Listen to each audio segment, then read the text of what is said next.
Hey guys, it's Miss Kenny here. So I found this book. It is called Egyptology, and I found it at an estate sale.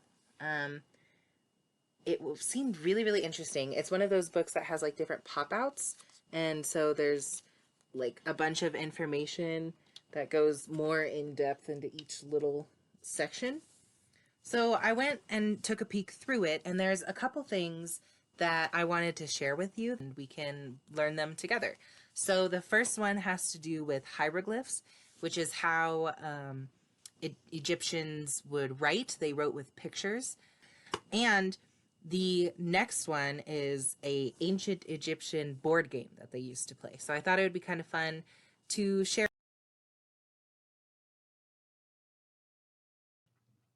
Here's a little excerpt from what the book has to say about hieroglyphs. Basically, the ancient Egyptians used pictures that stood for sounds and words at the same time.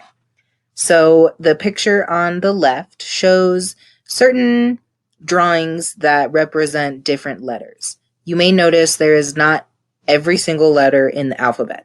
They didn't have a symbol for every single letter of the alphabet. The book then goes on to describe different group signs. So as you can see, the little boat in the middle would actually represent the NB sound. These signs are called determinative signs. These are usually placed at the end of words to show what sort of words that they were. So, for example, a X in a circle might be placed at the end of the word to let you know that it was a town or a place, whereas the sign for a man or a woman would let you know that it was a man or a woman's name. So here are 5 different pharaohs' names, how they're spelled, and how they would have been written in ancient Egyptian. So on the right, there are some other hieroglyphs that will help you figure out how to pronounce their names and what part of the hieroglyph went with what. I realize that this doesn't give us all of the letters and we might not be able to spell our own names, but it is a really cool basis and see what you can spell. So now let's talk about the ancient board game of Senet. It is known as actually the world's oldest board game.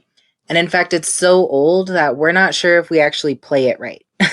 So, the book did come with some instructions, but I didn't really like it. So I found some online, and I will put the link to that in the description. So here are the pieces to the game. These pieces that I have are just made out of cardboard and paper, and they're very easy to make on your own.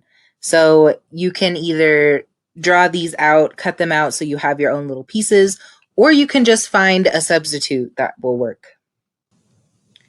The game is played between 2 players. One player will have the cones and the other will have the spools. Each player will have 5 of these little tokens, but like I said, you can find something around the house that will work. On the very left, those sticks are called Senet sticks. These are basically what they used instead of using dice. One side of the stick is usually painted black or a dark color, and the other side is a light color and can have some designs on it. This is how you would roll and figure out your turn and how many spaces you can move. This is an example of a Senet board. The board is just 3 rows of 10 different squares. These squares are called houses. Your goal is to move across the board. I have all the pieces set up at the very beginning. You should have alternating every piece between the 2 different players. So it goes cone, spool, and so on. Here's the way that you would move throughout the board. Once you reach a corner, you would turn around and proceed the opposite way down the second row. And then once you are done with the second row, again, you would turn around and go the opposite way down the third row. So instead of rolling dice, what we are going to do is throw the Senet sticks up in the air. And then depending on what lands on what side and what color there is how you will be able to move. So here I'm just demonstrating how we can roll. You just toss up the sticks in the air. If you throw 3 dark sides and 1 light color, then you can move 1 house and toss again. If you have 2 darker sides and 2 lighter sides, then you can move 2 houses, but then you lose your turn. 3 lighter color sides and 1 black side means that you move 3 houses and lose your turn. 4 light colored side means you move 4 houses and you toss again. And finally, 5 darker colored sides means that you move 5 houses and you toss again. Let's go over the very basic rules really fast. So only one piece can be on a house at a time, which is those little squares. But if you land on a house that has an opponent's piece on it, then that piece would then become captured, and the other player's piece would be moved back to the house that your piece was at the beginning of the turn. However, if there is more than 2 players' pieces next to each other, then the house is protected, and it can't be captured, and you can't.